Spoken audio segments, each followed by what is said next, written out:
a Net Standard 2.0 project, just to prove it to you. And what I'm going to do is, I'm going to install a NuGet package, which is very, very old. It is power collections. And so this is just a set of much more powerful and interesting collection types for .NET. Okay, so that has installed. Now, power collections, oops, we're now referencing power collections.dll, command that standard project. Now, power collections is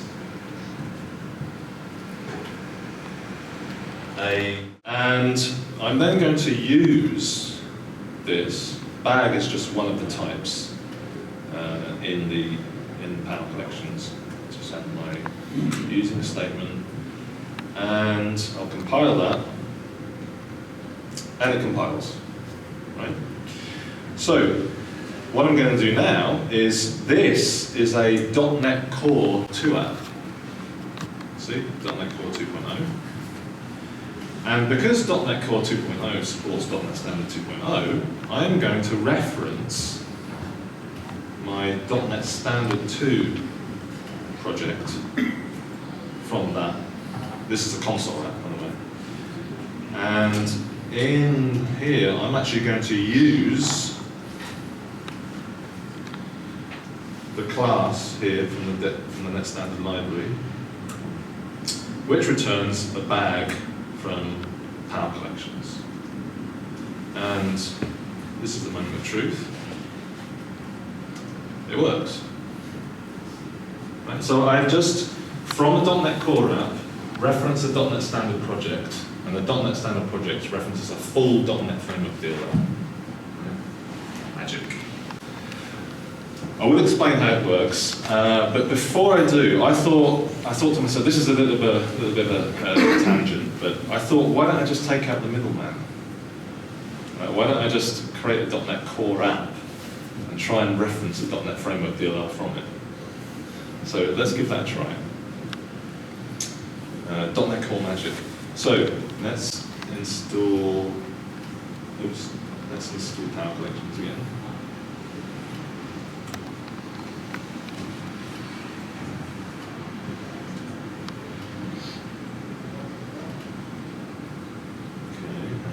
Use that in power collections. Right, who thinks this is going to work? No one? One person thinks this is going to work. Two. Who thinks this isn't going to work? A couple more, and a few more, right? So and most of you are undecided. Right, let's find out. It works. That's actually quite cool. Right? I've just referenced a .NET Framework assembly from the .NET Core app. And that's actually quite a major thing, I think. You can now use any .NET Framework, any package designed just for the .NET Framework in .NET Core. So cool. Anyway, it's besides the point from this talk, but I thought it was quite interesting. I thought I'd take things one step further. Now, see, the thing is, at this point, the question that everyone asks is, well, what if that .NET Framework assembly calls something that's not available in .NET Core? Right? So I thought I'd give that a try, and I've actually installed nService Bus, or I will install nService Bus. Let's see. Because nService Bus does call things that do not exist in .NET Core. It calls things like the registry and MSMQ and all these kinds of things. So let's give it a try.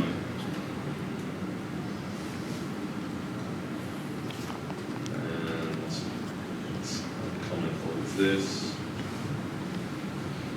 So don't worry about what this code is doing. This is just really kind of setting up a standard nService Bus endpoint.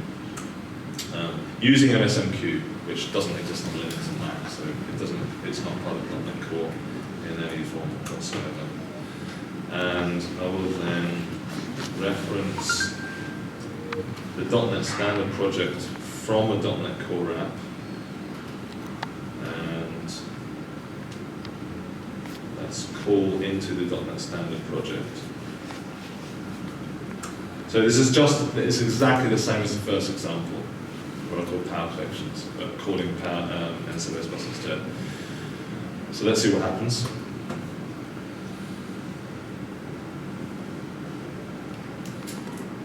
Right, it doesn't work, as you might expect. I was hoping that it would actually try and call a method in some assembly that doesn't exist, that does exist but doesn't have a method. Unfortunately, what it's telling us here is that system configuration cannot be found because there's no equivalent of system configuration in .NET Core. So all the forwarding and stuff doesn't work. So it's not complete magic. We can't do everything for you. So I think the point here is if you're going to do this, test your app properly, because you never know when the .NET Framework assembly under the hood somewhere might be calling something that does not exist in your platform. So anyway, how does this sorcery work? Well, oh, by the way, yes, if you want to say, if you're going to support .NET Standard, you must have these types of methods, and that's all that .NET Standard is. And then you've got the .NET Framework, Xamarin Ios, Xamarin Android, UWP, .NET Core. It's just one of the platforms. And does everyone kind of get that now? That it's just, yeah, I see most of you nodding your heads. So that's good. And the problem is that, so these are the timelines for .NET Standard 2. So yes, that was released on 11th of May. They did make it in Q2, which is awesome. So I'm optimistic that we actually are going to get RTM in Q3. But as you can see, this is in the .NET Core repo. And if you actually look at it, you actually see this. So .NET Standard and .NET Core are very, very intertwined and conflated in this way, which kind of propagates this problem that people can't separate the two and think the two are the same thing. But I'm hoping that through what you've seen today, that the difference now is apparent.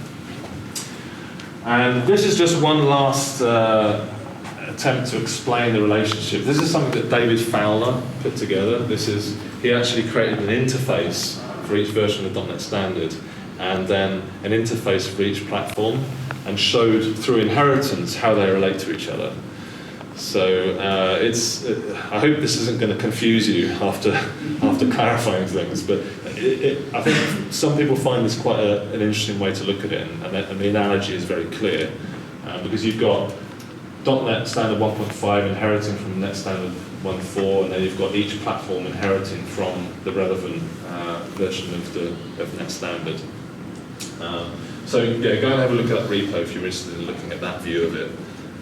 It's quite interesting.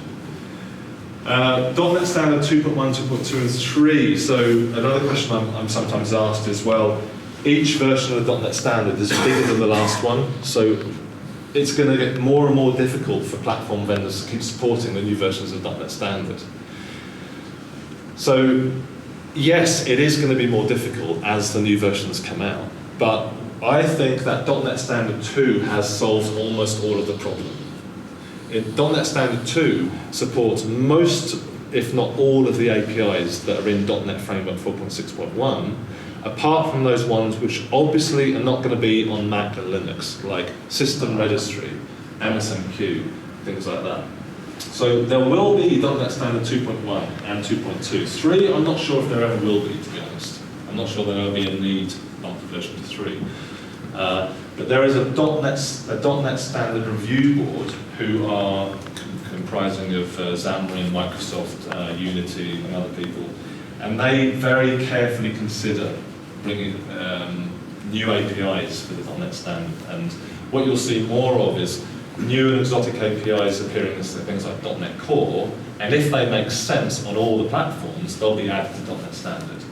But I expect only marginal implementation from here. So I don't think we're going to suddenly see the next one being twice as big as the last one anymore.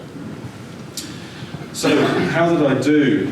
So who now thinks that they understand .NET Standard fairly well? The difference between .NET Core and .NET Standard?